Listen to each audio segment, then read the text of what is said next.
Hello everyone, welcome back to the channel the twin bros. My name is Adisha Chandel और आज की इस video में हम लोग शुरू करने वाले हैं हमारी पॉलिटिकल साइंस की सीयूईटी की प्रिपरेशन। अब आपका जो पॉलिटिकल साइंस की बुक है, ये आपकी एक ओल्ड एनसीईआरटी है, एक न्यू एनसीईआरटी है। New NCERT is the one which you had followed for your board examinations, but CUET के एग्जामिनेशन के लिए आपको ओल्ड एनसीईआरटीज फॉलो करनी होगी। ठीक है, तो ओल्ड एनसीईआरटीज के अकॉर्डिंग जो सिलेबस था उसमें जो कंटेंट कवर हो रहा था वो हम यहाँ पे कवर करने वाले हैं। So whatever we will be discussing over here is आपकी जो कंटेम्प्रेरी इंटरनेशनल पॉलिटिक्स है, उसमें जो वेरी फर्स्ट टॉपिक है रिगार्डिंग कोल्ड वॉर, वो हम यहाँ पे डिस्कस करने वाले हैं। इस चैप्टर के जितने भी इंपॉर्टेंट एमसीक्यूज हैं हम उनको यहाँ पे थॉरोली रिवाइज करेंगे। जितने भी इंपॉर्टेंट क्वेश्चंस हैं जो आ सकते हैं, be it in forms of assertion reasoning, be it in form of MCQs timeline related आ रहे हैं, सब हम यहाँ पे डिस्कस करने वाले हैं। तो आपको यहाँ पे क्या करना है, जैसे ही मैं आपको क्वेश्चन प्रेजेंट करूंगी आपको वीडियो को पॉज करना है, सोचना है उसके बारे में, आंसर करना है, एंड देन उसके बाद आपको टैली करना है कि आपका आंसर सही आ रहा है या गलत आ रहा है। आई वुड सजेस्ट अगर आपका कहीं पे भी आंसर गलत आता है तो आपको उसको स्क्रीनशॉट कर लीजिए या फिर कहीं पे साइड में नोट कर लीजिए, जिससे you can revisit those questions. इससे क्या होगा, जो आपके वीक पॉइंट्स हैं, ठीक है, या फिर जो क्वेश्चंस हैं जो आप भूल रहे हैं, आप उनको पर्टिकुलरली ज्यादा फोकस कर पाएंगे। So this is something that I also did. मेरे जितने भी क्वेश्चन जो मैं गलत करती थी, मैंने उनको एक ऑलरेडी गूगल डॉक्यूमेंट बना रखा था, आप भी वैसे कर सकते हैं, and this will help you revise better in your examination. So without further ado, let us begin with this. So the very first question that can be asked from this topic is regarding the Cuban Missile Crisis. ठीक है, in April of 1961, the leaders of Union of Soviet Socialist Republics were worried that the United States of America would invade Dash ruled Cuba and overthrow Dash, the president of the small island nation off the coast of the United States. ठीक है, आपके options है communist Fidel Castro, communist Nikita Khrushchev, capitalist Fidel Castro, communist John F Kennedy. ठीक है, इसका answer है communist Fidel Castro. अब यहाँ पे आप नोटिस करेंगे कि आपका क्वेश्चन में यहाँ पे ब्लैंक में आंसर तो दे रखा है, बट इन ब्लैंक्स के बियॉन्ड भी बहुत सारी चीजें जो पूछी जा सकती है। जैसे कि आपको क्यूबा के बारे में डिस्क्रिप्शन के दौर से पूछा जा सकता है, आपको डेट रिलेटेड क्वेश्चन पूछा जा सकता है। यूएसएसआर का full form I am hoping कि आपको अभी तक याद आ गया हो, बट वो भी पूछा जा सकता है। सो इससे क्या होता है कि आपको सेंटेंस जो आपको दिया जा रहा है उसके स्ट्रक्चर पे भी ध्यान देना है। तो यहाँ पे जो भी मैं सेंटेंसेस प्रेजेंट करूंगी उनके स्ट्रक्चर पे भी ध्यान देंगे, उनसे भी क्वेश्चंस आ सकता है। सो यहाँ पे हमारा आंसर आ जाता है कम्युनिस्ट रूल क्यूबा जो थी, जहाँ पे ओवरथ्रो किया गया फिडेल कैस्ट्रो को। Next question is who was the leader of the Soviet union during the Cuban missile crisis in 1962। Again year पे ध्यान देंगे। Vladimir Lenin, Joseph Stalin, Nikita Khrushchev या फिर मिखाइल गॉर्बाचेव। का आंसर है निकिता क्रुश्चेव। ठीक है, Nikita Khrushchev was the leader इस टाइम पे। नेक्स्ट क्वेश्चन है आपका, how did the placement of nuclear missiles in Cuba affect the United States. ठीक है, A it posed a direct threat to US military bases in Europe, B it increased the likelihood of economic sanctions against the USSR, C it nearly doubled the number of American cities or bases under potential threat, and D it led to improved diplomatic relations between the USA and the Cuba. And इसका answer है कि it nearly doubled the number of American cities और bases जो under threat हो सकती थी। ठीक है, तो अंडर थ्रेट हमारी नंबर ऑफ जो सिटीज एंड बेसिस है वो डबल हो गई थी, because Cuba is very close to the USA. How long did it take for the United States to become aware of the Soviet placement of nuclear weapons in Cuba? A 3 days, B 3 weeks, C 3 months या फिर D 3 years. इसका answer है 3 weeks. उनको 3 हफ्ते लगे थे before they became aware of the entire situation. Which historical event is often considered as the high point of the Cold War? Berlin airlift, Cuban Missile Crisis, Korean War या फिर Vietnam War? And इसका answer simple है, the Cuban missile crisis is considered as the high point of the cold war. Next question is what characterize the cold war beside power rivalries and military alliances. तो ये दो चीजें तो हैं already characteristics, इनके अलावा कौन सी कैरेक्टरिस्टिक थे कोल्ड वॉर के? Cultural exchanges, economic cooperation, ideological conflict या फिर रिलीजियस डिस्प्यूट। एंड इसमें हमारा आंसर आ जाएगा आइडियोलॉजिकल कॉन्फ्लिक्ट्स। ठीक है, क्योंकि कोई इकोनॉमिक कोऑपरेशन नहीं था, इकोनॉमिक कोऑपरेशन नहीं, इनफैक्ट इकोनॉमिकली वो एक दूसरे से अलग अलग होते जा रहे थे because it was a cold war. Ideological conflict was the basis of cold war. ठीक है, यहाँ पे दो आइडियोलॉजीज थी, वी नो वेस्टर्न की आइडियोलॉजी एंड ईस्टर्न की आइडियोलॉजी। आगे क्वेश्चन भी आपको आएगा। Which ideology did the Western Alliance and the Eastern Alliance represent during the Cold War? तो अब इस क्वेश्चन में आप देखें क्या है, दोनों ही अलायंसेस को एक ही क्वेश्चन में पूछ रखा है. So we will look very carefully when we are answering, क्योंकि यहाँ पे कम्युनिस्ट एंड कैपिटलिस्ट की प्लेसमेंट, क्योंकि आप देखो ये दोनों ऑप्शन सेम ही है, बट यहाँ पे उन्होंने वर्ड्स को कैसे प्लेस किया है वो आपका आंसर सही और गलत बताएंगे. पहले क्योंकि वेस्टर्न अलायंस आ रहा है तो हमको एक ऐसी आइडियोलॉजी चाहिए जो वेस्टर्न अलायंस को एक्सप्लेन कर रहा हो. ठीक है, तो आपके चार ऑप्शन है, एक है communist and capitalist, liberal and capitalist, socialist and communist, या फिर कैपिटलिस्ट एंड कम्युनिस्ट. एंड इसका आंसर है कैपिटलिस्ट एंड कम्युनिस्ट. ठीक है, capitalist is the ideology of western alliance, capitalism and liberalism, and हमारी ईस्टर्न अलायंस की आइडियोलॉजी क्या थी, communism and socialism. So it is very important for us to be clear about these ideological differences. Next question आपको पूछा जा सकता है about the reasons जो सबसे ज्यादा अफेक्टेड थे by the second world war besides Europe. आपके यहाँ पे ऑप्शन है south America and Africa, middle east and Australia, south east Asia, China, Burma and now parts of India's north east, north America and central Asia. And इसमें आपका answer आ जाता है south east Asia, China, Burma and parts of India's north east. ठीक है, ये question is something which is taken directly from your NCERT, directly ये coated है line आपकी एनसीईआरटी में, तो आपको इंपॉर्टेंट हो जाता है इन ज्योग्राफिकल लोकेशंस का ध्यान रखने का. Next question in very important question, इसकी ड्यूरेशन क्या था सेकेंड वर्ल्ड वॉर का. ठीक है, ये क्वेश्चन आपको एमसीक्यू टाइप में भी आ सकता है, this can also come in match the following type of questions, तो इसमें हमको बहुत ज्यादा ध्यान से देखना पड़ेगा. 1914 to 1918, 1929 to 1945, 1939 to 1945, या फिर 1941 to 1945. इसमें आपका आंसर आ जाएगा ये 1939 से लेके 1945 was your duration of the second world war. ठीक है, यहाँ पे second world war का ये duration है, and 1914 से लेके 1918 was the duration of your very first world war. ठीक है, तो ये दो चीजें ध्यान रखेंगे. एंड कोल्ड वॉर जैसे ही सेकेंड वॉर खत्म होती है, सेकेंड वर्ल्ड वॉर, वहां से हमारा कोल्ड वॉर शुरू हो जाता है, and it goes up until 1991 until the disintegration of the USSR. ठीक है, तो ये तीन हम लोग ड्यूरेशन ऑफ टाइम ढंग से याद रखेंगे. Next question, the world war ended when the United States dropped 2 atomic bombs on the Japanese cities of Hiroshima and Nagasaki in dash, causing Japan to surrender. April of 1945, June of 1945, May of 1945, या फिर August of 1945. And इसका answer है अगस्त of 1945. 6 अगस्त के around आपकी date है. महीना यहाँ पे हमारे लिए इंपॉर्टेंट हो जाता है याद करने का. कभी कभी आपको ईयर दे देते हैं एंड आपको मंथ्स देख के कंफ्यूज कर देते हैं, तो तभी मंथ्स पे हम कॉम्प्रोमाइज नहीं करेंगे, मंथ्स भी हम याद करके रखेंगे. Next question, what term describes the situation where both sides possess the capacity to retaliate against an attack, preventing war. ठीक है, दोनों के पास कैपेसिटी है कि वो रिटेलिएट कर सकते हैं, एंड ये कैपेसिटी प्रिवेंट कर रही है वॉर को. Mutual destruction, cold war doctrine, logic of deterrence, या फिर सोसाइटल राइवलरी. एंड इसका answer is logic of deterrence. ठीक है, ये लॉजिक ऑफ डेटरेंस के बारे में आपको मोस्टली क्वेश्चन इसी फॉर्म में आएगा, उसकी डेफिनेशन पूछी जाएगी. बाकी कंसेप्चुअल अंडरस्टैंडिंग तो नहीं पूछ सकते एमसीक्यू में, तो आपको यहाँ पे उसको समझना जरूरी है जब ऐसे फ्रेम करके आए क्वेश्चन, तो हम किस लॉजिक की बात कर रहे हैं. How did the cold war contribute to ensuring human survival.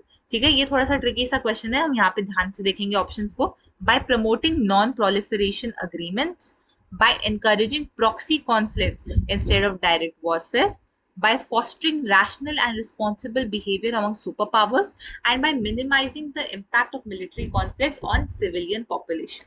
ठीक है, तो यहाँ पे हमारा आंसर आ जाएगा by fostering rational and responsible behavior among the superpowers. ठीक है, सो ये एक exact word to word statement है जो एनसीईआरटी से उठाया हुआ है, and this is something which can come in your exam also.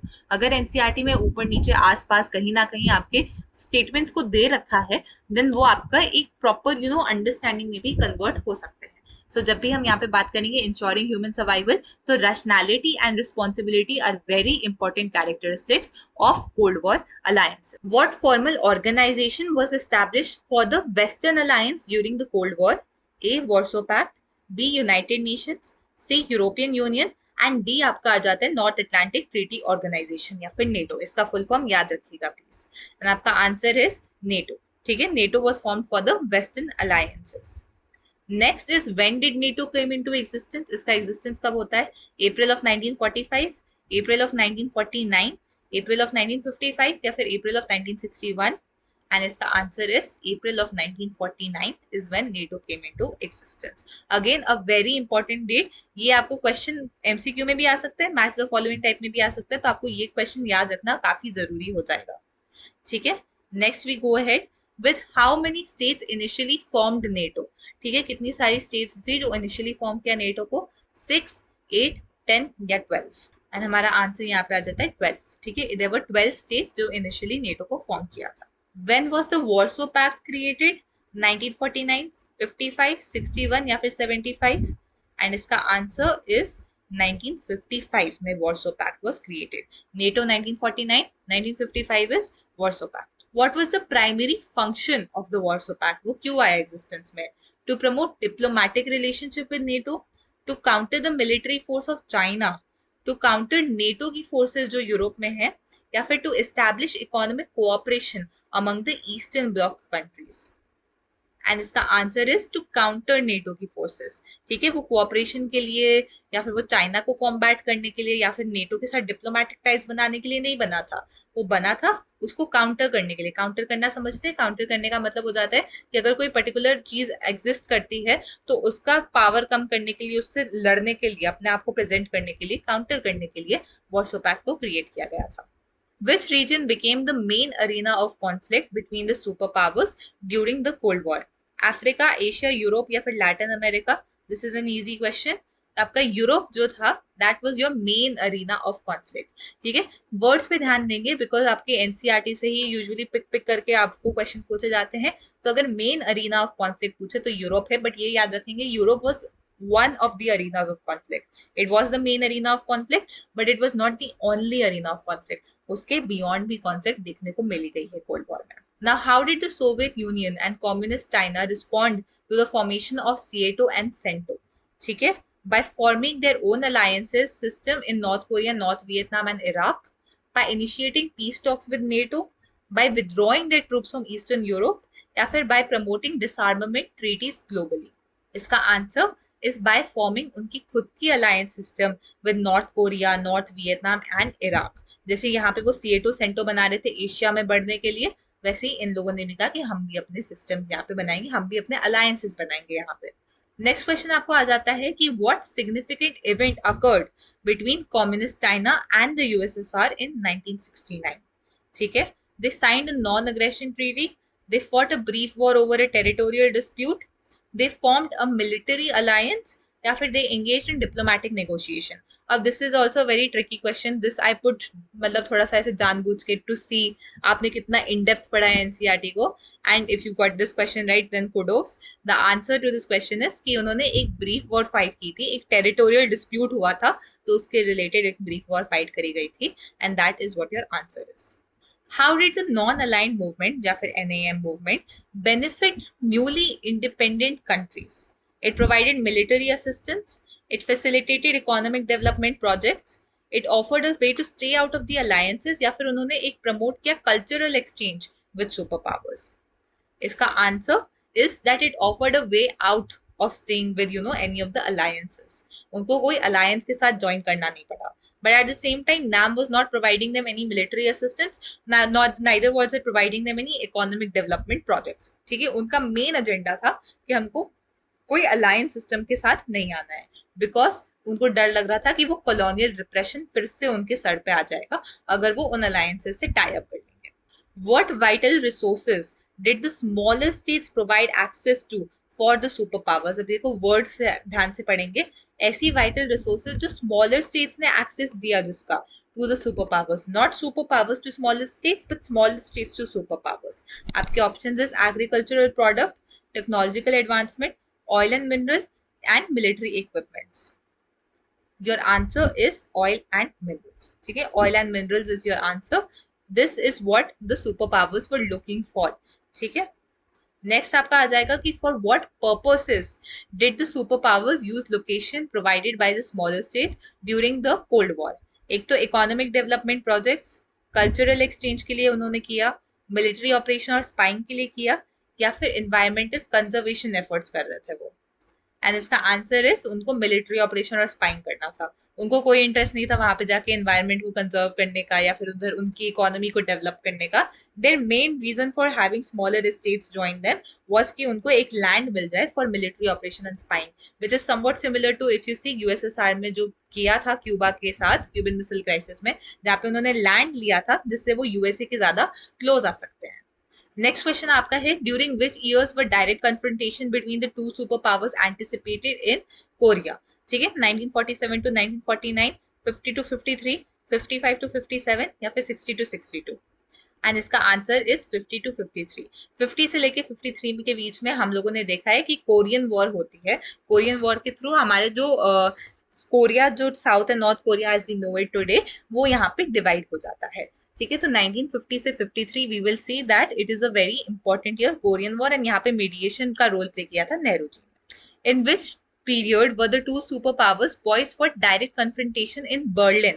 52 से 56, 58 to 62, 63 to 67, 70 या फिर 70 to 74?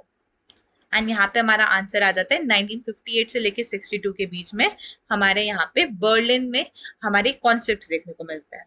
In which year did American President Harry Truman announce his doctrine about the containment of communism? ठीक है, communism को contain करने के लिए उन्होंने जो डॉक्ट्रिन निकाला था, जिसको ट्रूमन डॉक्ट्रिन कहा जाता है, वो उन्होंने कब अनाउंस किया था? 1947, 1950, 1954 या फिर 1961? इसका आंसर इज 1947। 1947 में ट्रूमैन डॉक्ट्रिन रिलीज होता है। ठीक है, तो आप इसको याद कर सकते हैं कि इंडिपेंडेंस और ट्रूमैन डॉक्ट्रिन का ईयर सेम है, 1947। What was the period of the Marshall plan which provided US add for the reconstruction of western Europe? तो यूएस जो एड दे रहा था वेस्टर्न यूरोप को फॉर उसका रिकंस्ट्रक्शन, उसका पीरियड क्या था? 1947 से 52, 1948 से 49, 1950 टू 53 या फिर 1954 टू 55? इसका आंसर इज 1947 से लेकर 1952 तक यूएसए ने वेस्टर्न यूरोप को एड दिया था to reconstruct their own economy. Obviously not because USA was a very nice person, but USA again cold war में अलायंसेस बिल्ड करने की कोशिश कर रहा था। Which event led to the division of Korea along the 30th parallel? ठीक है, अभी हमने यहाँ पे डिस्कस किया था तो इसका आंसर तो पता होगा आपको, बट यहाँ पे ये इंपॉर्टेंट चीजें देखने को कि कौन से लाइन पे उनका डिविजन होता है। It is the 38th parallel. ठीक है, Berlin blockade, Korean war, Vietnam war या फिर Cuban missile crisis? Easy answer आपका आ जाएगा यहाँ पे, कोरियन वॉर में हुआ था। 38th पैरेलल में दोनों कंट्रीज डिवाइड हो गई थी। What pact was signed in 1955 जिसको लेटर सेंटो के नाम से जाना गया? Central Treaty Organization, Geneva Accords, Baghdad Pact, Marshall Plan या फिर सिएटो? एंड इसका आंसर इज बगदाद पैक्ट। ठीक है, बगदाद पैक्ट को साइन किया गया जिसको हमने आगे जाके सेंटो बुलाया। A very easy question. ठीक है, ये अगर आपको याद आएगा तो आपको ध्यान रखना जरूरी है कि बगदाद पैक्ट की बात हो रही है। इसको आप याद कर सकते हैं कि सेंट्रल एशिया की बात हो रही है, बगदाद सेंट्रल एशिया में थोड़ा पड़ता है, तो वैसे आप करके याद कर सकते हैं कि बगदाद पैक्ट की बात कर रहे हैं। In which year did the Soviet intervention in Afghanistan occur? 1954 to 1955, 1958 to 1962, 1961 से लेकर 1975, 1979 से लेकर 1989? ठीक है, इसका आंसर हमारा हो जाता है 1979 से लेकर 1989। ठीक है, याद रखेंगे 10 साल का है, 79, 89, एग्जैक्टली 10 ईयर्स के उसमें हम लोगों ने यहाँ पे सोवियत इंटरवेंशन देखने को मिलता है अफगानिस्तान में। When did the American intervention in Vietnam occur? ठीक है, again a very important question. Soviet in Afghanistan is important, American in Vietnam is important. Obviously बाकी चीजों से भी आ सकता है, डोमिनिकन रिपब्लिक वगैरह से related, but these two are very crucial. ठीक है, because this has left a very important mark on history, तो हमें ये याद करना जरूरी है बिकॉज ये पूछा जा सकता है आपसे। तो अगर हम अमेरिकन इंटरवेंशन की बात करते हैं, then this accord from 1954 to 1975। ठीक है, अमेरिकन इंटरवेंशन इन वियतनाम का हम डेट याद रखेंगे, 1954 टू 1975। काफी लंबे समय तक चला था ये। Now which of the following statements about Joseph brows टीटो is true? ठीक है, he was the president of Yugoslavia from 1945 to 1950. He allied closely with the Soviet Union during the World War II. He was a capitalist leader who opposed communism. या फिर he maintained some distance from Soviet Union and he forced unity in Yugoslavia. इसका answer is that the last part is true. ठीक है, कि he maintain some distance from the Soviet Union and उन्होंने force किया था unity Yugoslavia में। He was a capitalist leader who oppose communism, गलत है, in fact it was the opposite. ठीक है, he allied closely with Soviet Union, गलत है, उन्होंने डिस्टेंस मेंटेन करके रखा था। तो ये सब चीजें हमें यहाँ पे ध्यान रखनी है। Now which of the following is true about Jawaharlal Nehru. ठीक है, नेहरू जी के बारे में क्वेश्चन है अब। He was the president of India from 1947 to 1964। He advocated for aggressive military actions to secure world peace. He opposed decolonization efforts in Asia. He made efforts for Asian unity, decolonization, nuclear disarmament, and advocated peaceful coexistence for securing world peace. इसका answer is he made efforts for Asian unity, decolonization, nuclear disarmament, and advocated peaceful coexistence for securing world peace. ठीक है, यहाँ पे he was the prime minister. He did not call for an aggressive call, and he opposed decolonization. नहीं, he was in support of decolonization. He was against colonialism, obviously, because he was a freedom fighter for India. Now, who were the three leaders who are considered as the main proponents of the non-aligned movement? Winston Churchill, Franklin D. Roosevelt, Joseph Stalin, Joseph Broz Tito, Jawaharlal Nehru, Gamal Abdel Nasser, Mao Zedong, Nikita Khrushchev, Dwight D. Eisenhower, Charles de Gaulle, Konrad Adenauer and Clement Attlee. ठीक है, तो आपके पास ये चार option है, काफी obvious answer है, Joseph Broz Tito, Jawaharlal Nehru, Gamal Abdel Nasser. ठीक है, इन तीनों का नाम आप प्लीज याद कर लेना, जे करके याद कर लेना। ठीक है, जे जी, these are the three main proponents of हमारा non aligned movement. Next question, when was the very first non-aligned movement का summit held, marking the formal establishment of NAM? 1956, 1958, 1961 या फिर 1965? इसका आंसर is 1961 बेलग्रेड में very first non aligned movement का summit was taken place. How many member states attended the very first summit of the non-aligned movement? ठीक है, we again revision, NATO के time पे हमने कहा था 12 स्टेट्स थे जिन्होंने इनिशिएट किया, तो नॉन अलाइंड मूवमेंट के लिए कितने स्टेट्स थे? 10, 25, 50 या फिर 100? And our answer is 25. There was 25 states who attended the very first summit जो हमने किया था for non-aligned movement. What distinguishes non-alignment from isolation? ठीक है, या फिर isolationism? अब यहाँ पे हम एक एक करके ढंग से पढ़ेंगे कि क्या क्या ऑप्शन कह रहा है। Non-alignment involves active mediation in world affairs, while isolation means remaining aloof. Non-alignment refers to staying out of wars, while isolation implies active involvement. Non-alignment focuses on unity and peace efforts, while isolationism promotes division and conflict. Non-alignment is a policy adopted by the USA, while isolationism is a policy adopted by the non-aligned countries. ठीक है, चारों को पढ़ लिया, take a second to think क्या answer हो सकता है, एंड इसका answer is the first option, non alignment involves active mediation in world affair. Non alignment का मतलब नहीं है कि हम बैठ जाते हैं पीछे, पैसिव रोल नहीं लेंगे, we will take an active role, but हम कहीं से अलाइन नहीं करेंगे। एंड आइसोलेशनिज्म का मतलब है कि अलूफ रहो। आइसोलेशनिज्म किसने फॉलो किया था? यूएसए ने फॉलो किया था up until the first world war. First world war से पहले USA was isolated, world war जब पहली हुई उसके बाद यूएसए इंटरनेशनल अरीना पे आने लग गया था। What role did the non-aligned states, including India, play in global conflicts? They actively engaged in war to protect their interests. They remained aloof from world affairs to avoid conflicts. They mediated between rival alliances to promote peace and stability. They took sides in wars to gain advantage over other nations. ठीक है, let's think about it. The answer is that they mediated between rival alliances to promote peace and stability. ठीक है, उन्होंने mediation किया। For example when we talk about Nehru ji, Korean war में उन्होंने mediate किया। ठीक है, कि अब यहाँ पे लड़ाई नहीं करेंगे, will try to come to some solution. They actively engage in war, नहीं, एक्टिवली नहीं किया उन्होंने एंगेज वॉर में।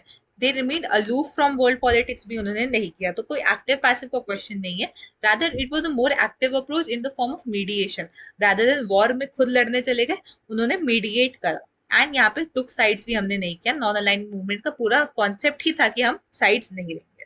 Next question, what action did Gamal Abdul Nasser take that led to the international conflict in 1956? तो 1956 में एक international conflict हो गया था गमल अब्दुल नासिर की वजह से। What was that action? Nationalisation of Swiss canal, signing a peace treaty with Israel, forming an alliance with the United States, या फिर initiated military intervention in neighbouring countries? इसका answer is the nationalisation of Swiss canal, which is a very big issue, जहां पे UK ने attack भी किया था Britain Egypt को कि आप क्यों कर रहे हो ऐसे, ठीक है, this is not something that you can do. The nationalisation of Swiss canal happened in 1956, same as the year जहां पे सोवियत यूनियन ने इंटरवीन किया था हंगरी में, ठीक है, 1956, वेरी इंपॉर्टेंट ईयर, पूछा जा सकता है। What was the purpose of the new International Economic Order (NIEO) proposed by the United Nations Conference on Trade and Development (UNCTAD)? ठीक है, अगेन फुल फॉर्म्स पे ध्यान देंगे, फुल फॉर्म्स काफी इंपॉर्टेंट होते हैं, पूछा जा सकता है आपसे। To increase military spending, to promote technological dependence on Western countries, to reform the global trading system to benefit poorer countries, to establish political alliances developed against developed Western nations. इसका answer is to reform जो हमारा global trading system है, जिससे जो poor की countries हैं वो disadvantage में ना रहे एंड उनको भी ट्रेडिंग करने में थोड़ा ईज मिले, ठीक है। तो यहाँ पे कुछ मिलिट्री की बात नहीं हो रही थी, यहाँ पे टेक्नोलॉजिकल डिपेंडेंस की भी बात नहीं हो रही थी, इनफैक्ट ये प्रमोट कर रहे थे कि आप अपने आप को मार्केट में लाओ, हम आपको टेक्नोलॉजिकल एडवांसमेंट प्रोवाइड करेंगे, डिपेंड नहीं करने देंगे, एंड यहाँ पे कुछ अलायंसशिप की भी बात नहीं हो रही थी। How did the nature of non alignment change over time, particularly in terms of economic issues? So economic issues were prioritized from the beginning. Economic issues became less important over time. Economic issues gained greater importance by the mid 1970s. Economic issues were disregarded by the non-aligned countries. And यहाँ पे आपका answer is कि economic issues जो थे वो 1970 से आगे जाके उनको ज्यादा इंपॉर्टेंस मिलने लग जाता है। अप अंटिल 1970s बिकॉज बहुत सारी कंट्रीज अभी ही डीकोलोनाइज हुई थी 1960s में एशिया एंड अफ्रीका में, तो पीपल वो मोर फोकस्ड ऑन देयर डीकोलोनियलिज्म का प्रोसेस, नेशन बिल्डिंग का process, more politically oriented. But 1970s में जाके थोड़ा सा जब स्टेबिलिटी आ जाती है न्यूली फॉर्म कंट्रीज में, now they start to wonder upon the economic questions, तो वहां से हमारा इकोनॉमिक इश्यूज पे बात शुरू होती है। Next is which of the following statements about Kwame Nkrumah is true? ठीक है, he was the president of Ghana from 1952 to 1966. He opposed the causes of socialism and African unity. He advocated for neo-colonialism and Western domination. He led the freedom movement and advocated for African unity and socialism. यहाँ पे हमारा correct answer is this कि उन्होंने freedom movement को take place करवाया and उन्होंने advocate किया कि अफ्रीकन यूनिटी होनी चाहिए एंड सोशलिज्म होना चाहिए। What was Nehru's vision regarding the role of non-aligned countries in the Cold War? To actively support one of the Cold War alliances, to form a separate military alliance against both of the superpowers, to establish a genuine commonwealth of free and cooperating nations, to isolate India and avoid involvement in global politics. हमारा यहाँ पे answer is कि हम यहाँ पे चाह रहे थे एक जेन्युइन कॉमनवेल्थ बने नेशंस का, फ्री नेशंस कोऑपरेट कर रही है एक दूसरे के साथ, एंड हमारा यहाँ पे ये भी मकसद नहीं था कि हम एक सेपरेट मिलिट्री अलायंस ही खड़ी कर दें कि दो ऑलरेडी लड़ रही है तो हम एक थर्ड पावर ही क्रिएट कर लेते हैं सब लोग मिलके, ये भी हमारा पॉइंट नहीं था। In what veg could India balance one superpower against the other during the Cold War? ठीक है, नंबर वन, डायरेक्टली कॉन्फ्रंट करके बोथ सुपर पावर्स को मिलिट्री के through, by remaining passive and isolated from global affairs, by aligning exclusively with one superpower, by tilting towards one superpower if it felt ignored or pressurized by the other. And इसका answer is by tilting towards one superpower if it felt ignored and pressurized by the other. So it is sort of like बीच में रहना, ठीक है, कि अगर यहाँ से ज्यादा प्रेशर आए तो हम इसके टुवर्ड्स चले जाएंगे कि ये हमें हेल्प करेगा, और ये प्रेशर देगा तो हम उसके टुवर्ड्स चले जाएंगे, and that is what India did for balancing our stands. And this is something जो लोगों ने कहा कि अनएथिकल भी था, but this worked in India का favour, so we continued operating through this system. How did India signing of treaty of friendship with the USSR in 1971 contradict its non-aligned posture? ठीक है, तो this is something which was also मतलब बहुत ही ज्यादा controversial. क्यों था ये controversial, क्यों इसने कॉन्ट्रेडिक्ट किया उसके नॉन अलाइंड पोस्चर को? A, it aligned India and the western bloc opposing the Soviet alliance system. B, it demonstrated India's commitment to neutrality and non-alignment.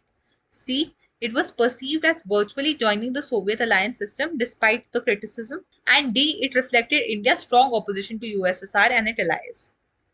इसका आंसर इज कि it was perceived as virtually तुम join कर रहे हो Soviet alliance system को। आप एक तो नाम देखिए ट्रीटी का, ट्रीटी ऑफ फ्रेंडशिप नाम है, ठीक है। तो इससे ऑब्वियसली कहीं ना कहीं इंप्लीकेशन आ जाता है कि अच्छा some sort of closeness is arising between these two countries, तो आप कहीं ना कहीं ज्वाइन ही कर रहे हो उनकी अलायंस को। And that is what was criticised a lot कि इंडिया खुद तो इतने ग्लोबल फोरम्स में जाके बात करता है कि that we should not join any of these countries, but खुद वो ऐसी चीजें करता है। Which treaty banned the nuclear weapon test in the atmosphere, in outer space and under the water? ठीक है, आपकी एनपीटी, एलटीबीटी, सॉल्ट वन या फिर सॉल्ट द सेकेंड वाला। एंड आपका आंसर यहाँ पे इज एलटीबीटी, ठीक है, लिमिटेड टेस्ट बैन ट्रीटी जिसको हम कहते हैं। यहाँ पे उसने बैन कर दिया था एटमोस्फेयर, आउटर स्पेस और अंडर वाटर में आपकी न्यूक्लियर वेपन्स को टेस्ट करना। How many nuclear weapon states are recognized under the NPT, Nuclear Non-Proliferation Treaty जो है, इसको NPT भी बुलाते हैं, कहीं कहीं पे मैंने NNPT भी लिखे हुए देखा है, तो ये ध्यान रखना, ठीक है, दोनों चीज सेम चीज की बात हो रही है। 3, 4, 5 या फिर 6, एंड आपका आंसर इज 5, ठीक है। जो परमानेंट 5 मेंबर्स हैं वैसे आप याद कर सकते हो। 5 आपकी यहाँ पे जो स्टेट्स हैं उनको न्यूक्लियर पावर स्टेट माना जाता है, बाकी स्टेट्स को नहीं माना जाता है। 1995 में इसको इनडेफिनेटली इस ट्रीटी को खींच दिया गया था कि अब यही ट्रीटी चलेगी। India did not sign this treaty, India was opposed to this treaty. जो आगे वाले चैप्टर्स में हम इसके बारे में और पढ़ते हैं। Which treaty was signed in Moscow on 3rd of January 1993, focusing on the reduction and limitation of strategic offensive arms? ठीक है, क्या ये स्टार्ट वन था, स्टार्ट टू था, या फिर सॉल्ट वन था या सॉल्ट टू था? अब this is also very tricky question, ठीक है। If you know the answer of this then well and good, but most of you would be somebody जिसको नहीं आता होगा इसका आंसर, ठीक है। पर तब भी मैंने ये क्वेश्चन दिया बिकॉज आपका टाइमलाइन आपको ध्यान रखना इंपॉर्टेंट है, बॉक्सेस आपको पढ़ना इंपॉर्टेंट है, तो ये मैंने एक ट्रिक क्वेश्चन दे दिया है। If you answer this question तो प्लीज कमेंट बॉक्स में लिखना, we will give you a thumbs up for this. And इसका answer is strategic arm reduction treaty the second, ठीक है, not even the first one, the second one, जो 3rd जनवरी 1993 में arrive किया गया था। अब अगर आपसे ये डेट्स याद हो जाती है तो वेल एंड गुड। मैं ये भी नहीं कह सकती कि आप इन डेट्स को याद मत करो, बिकॉज बोर्ड एग्जाम में आप जो आपने याद नहीं किया तो ग्रेस मार्क्स मिल जाते हैं। सीयूईटी में बहुत ज्यादा इशू हो जाता है, सीयूईटी में पता नहीं कहीं से भी डेट्स वगैरह भी पूछ सकता है, तो इसीलिए अगर याद होता है तो प्लीज याद कीजिए, इनफैक्ट ट्राई कीजिए कि आपको इन सबकी डेट्स याद हो जाए। एक अलग से डॉक्यूमेंट बनाइए, हमने भी यहाँ पे यूट्यूब चैनल पे काफी बार शेयर कर चुके हैं आपसे डेट्स वगैरह की timeline and documents. Please make sure that you are referring to them and you are able to at least trying to understand and revise these dates. अब हम आ जाते हैं असर्शन एंड रीजनिंग के क्वेश्चंस पे, ठीक है। यही पैटर्न फॉलो करते हैं हम असर्शन रीजनिंग में, ABCD क्वेश्चंस जो होते हैं, द यूजुअल पैटर्न जो फॉलो होता है। सबसे पहले इस की जो असर्शन कहता है जो स्मॉलर स्टेट्स होते हैं they got the promise of protection of weapons and economic aid against the local rivals.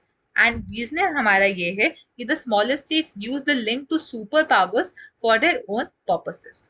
And इसका आंसर इज ए, ठीक है, कि हाँ both the assertion and reason is correct, और जो रीजन है वो करेक्ट एक्सप्लेनेशन है, ठीक है। तो स्मॉलर स्टेट को ये सब चीजें मिली, क्यों मिली? बिकॉज उन्होंने इस लिंक का यूज किया अपने खुद के पर्पसेस के लिए, ठीक है। तो हम ऐसे करके इसको याद रखेंगे। Cuban missile crisis was the only crisis in cold war, and reason हमारा कह रहा है कि there were regional conflicts which saw the usages of weapons, ठीक है। तो यहाँ पे हमारा आंसर आ जाएगा सी, The Cuban Missile Crisis was the only crisis, नहीं, there were regional conflicts। तो यहाँ पे assertion incorrect है, reason हमारा correct है। यहीं पे अगर यहाँ पे उन्होंने लिख रखा होता कि not, यहाँ पे होता कि it was not the only crisis in Cold War, तो हमारा आंसर A हो जाता, ठीक है। तो यहाँ पे ध्यान से पढ़ेंगे कि क्या क्या वर्ड्स यूज करे जा रहे हैं सेंटेंस में। Next, the division of Germany into East and West Germany was a significant consequence of the Cold War. Reason, the Berlin Wall erected by the East Germany in 1961 symbolized the physical and ideological divide between the capitalist West and the communist East, representing broader tensions of the Cold War. ठीक है, तो यहाँ पे हमारा answer आ जाता है A, कि यहाँ पे बात कर रहे थे कि ईस्ट एंड वेस्ट जर्मनी जो थी यहाँ पे उनका डिवीजन इंपॉर्टेंट है।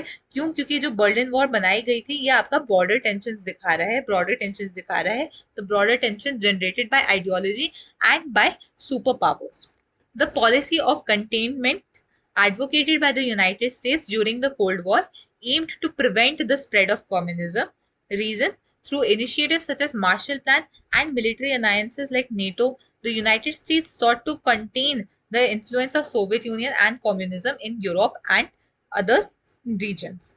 तो यहाँ पे हमारा आंसर आ जाता है A, yes, you know the policy जो कंटेनमेंट थी वो यहाँ पे स्प्रेड ऑफ कम्युनिज्म को कम कर रही थी। मार्शल प्लान, मिलिट्री अलायंसेस वगैरह सब मिलके आपके यहाँ पे स्प्रेड ऑफ कम्युनिज्म को कम कर रहे थे। नेक्स्ट क्वेश्चन आपको आ जाता है कि असर्शन कह रहा है the cold war was solely a conflict between the United States and the Soviet Union and reason is कि while the United States and the Soviet Union were the two primary actors in the Cold War, it was not limited only to these two countries। And आपको यहाँ पे answer करना है and your answer is C कि assertion गलत है and reason correct है। कभी कभी जब आपको असर्शन एंड रीजन दे रखा होता है ना, तो दोनों कॉन्ट्राडिक्टरी सेंटेंसेस होता है, तो आपको वहीं से समझ में आ जाता है कि अगर दोनों कॉन्ट्राडिक्टरी सेंटेंसेस हैं तो सी एंड डी में से ही कोई आंसर होगा एंड वहां से आप आंसर करते हैं। सो आपका असर्शन गलत है। These were not the two only solely countries. आपकी यहाँ पे वॉर बाकी छोटी छोटी कंट्रीज में भी देखने को मिलती है, ठीक है। कोरियन वॉर जैसे हो गई, कंट्रीज के विद इन वॉर्स देखने को मिलती है, वो सब। Alright, so that is it for today. These was like some of the questions that we discussed right now for CUET. अब यहाँ पे आप देखेंगे most of the questions are in MCQ format because that is what is followed most of the time. अब आपको कोई भी अगर डाउट हो तो आप नीचे डिस्क्रिप्शन बॉक्स में लिख सकते हैं, I will attend to those questions. इसके अलावा अगर आपको कोई और क्वेश्चंस मिले जो आप पूछना चाहते हो यहाँ पे, यू नो कोई एमसीक्यू वगैरह और शेयर करना चाहते हो, वो भी आप नीचे कमेंट बॉक्स में कर सकते हो। Thank you so much for watching this video and all the best for your CUET examinations.